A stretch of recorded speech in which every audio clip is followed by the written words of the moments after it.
Oh my god, y'all. It is only week 1 in this house, but we're having meltdowns already. I don't know if it's something about the modern game or the casting or what, but it seems like recently, every single year, we always have something crazy happen during the first week. Obviously, there's going to be a lot to get into today. We had nominations and we already had the first veto ceremony played out. But before we dive into it, make sure you hit that subscribe button below just so you can stay tuned as we continue through this wild ass season. Seriously guys, if you are just relying on the TV edit for your Big Brother coverage, you are missing out, trust me. The live feeds are where it's at. That's where the real game is. So if you would like a more in-depth look about what really goes on in the house and the actual mechanics of the gameplay, this is the channel for you. Now, let's begin. So, when we last left off, Angela was our HOH, and she was still deciding on who to nominate. Because of the twist, she has to choose 3 nominees, so she was thinking about making the safer choice and nominating people who weren't really playing too hard and didn't really have any alliances. So, when the feeds came back on after nominations, it was pretty much no surprise to see that she went ahead and followed through with her plan and nominated Kimo, Kenny, and Lisa. Again, I think she wanted to make a safer choice and not get too much blood on her hands with this move, but she went about it all wrong. I mean, she did an absolutely terrible job at nomination management here. It sucks having to nominate 3 people and make 3 enemies right off the bat. So it makes sense to put someone up as a pawn, but you gotta let them know first. They're probably not gonna like it, they're probably gonna push back, but you gotta say something to them or else they're gonna walk away feeling blindsided, which is exactly what happened with Lisa. Lisa was visibly pissed and she was being pretty obvious about it, to the point where everybody in the house was starting to notice and to the point where it was kind of making her a little bit of a target. But here's the thing about Lisa. See, she's not really a game player like that. She hasn't really been talking any game or strategy or making any alliances so far, which is probably why she was put up in the first place. But now that she's on the block, of course the fire has been lit up under her and now she's ready to play. On the other hand, Kimo had a very different response to being nominated. He was very calm and cool and collected about the whole thing, and he wasn't super duper pissed at Angela in particular, which is probably because she actually gave him the heads up about being a pawn. Yes. See how that works? Everybody else in the house, I have talked to almost everybody. They all know my target, and they know that it's Kenny. All right? Okay. They know. And if God forbid, it's either Kenny or Lisa, it's not going to be you. She did not give Kenny a heads up, however, because he was the main target. So he's obviously feeling upset and blindsided. He does go to have a one-on-one with Angela and kind of talk her through it. But in Angela's eyes, Kenny is already too locked in with Matt, so it's just going to be a no-go there. After nominations, Angela keeps on switching her target back and forth between Lisa and Kenny. Lisa, because of her response to being nominated, and Kenny because of his closeness to Matt, who, let's not forget, is the real enemy here. Actually, let's talk about this whole Angela versus Matt rivalry, because this whole thing is just weird to begin with. This whole thing, I think, started on day 3. There was this instance where Matt was in the storage room for literally like 4 hours, just talking game to literally whoever walked in. I mean, whoever was in that room, he was inviting you to be in an alliance. So that was obviously a little sketchy to Angela, which I totally understand, but it's still quite not as deep as she thinks it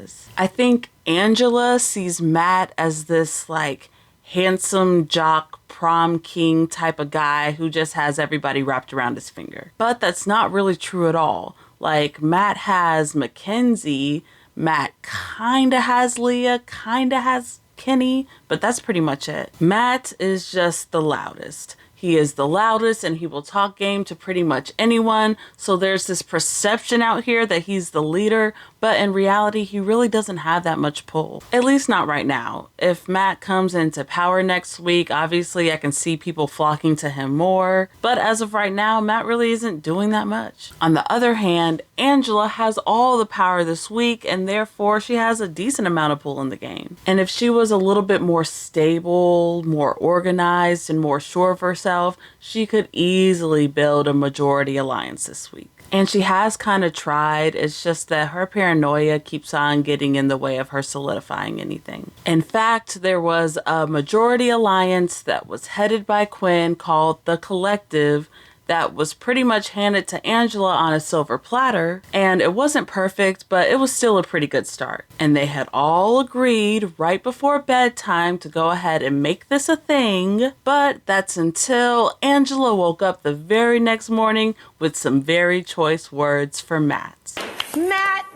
Matt. What did you do? You must be so proud of yourself. You were able to single-handedly turn this freaking house upside down and against this person. I am so flattered that I am a threat to you. I am so freaking flattered. Oh, no. Do you know how much that makes me look like a badass to my grandkids? Whoa, when I tell you nobody was expecting that one, mind you, this was literally at like 8 o'clock in the morning. I would love for the house guests to know how Crazy Eyes, how he very aggressively,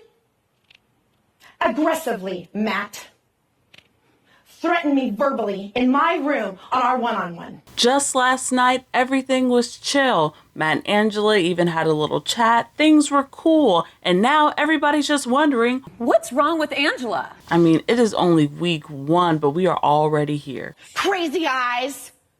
You have freaking crazy eyes. Now, obviously, Angela is a little bit cracked. She was definitely giving Karen at some points. I would love for the house guests to know how Crazy Eyes, how he very aggressively, Matt, threatened me verbally in my room on our one-on-one. Oh, and just so we're clear, Angela is definitely being dramatic here. Matt never threatened her or came at her aggressive. Honestly, this man really didn't deserve all of this, but it was still pretty fun to watch, I'm not gonna lie. And to the untrained eye, it may look like Angela just snapped out of nowhere, but this was actually a very calculated read. You see, last night, we all thought that Angela was just talking in her sleep because she was saying random shit like this. And those who came to visit me last night, your performances were great for a low-budget movie. But now we know that she was just rehearsing for later. And for the visitors that came to visit me last night, your performance was great.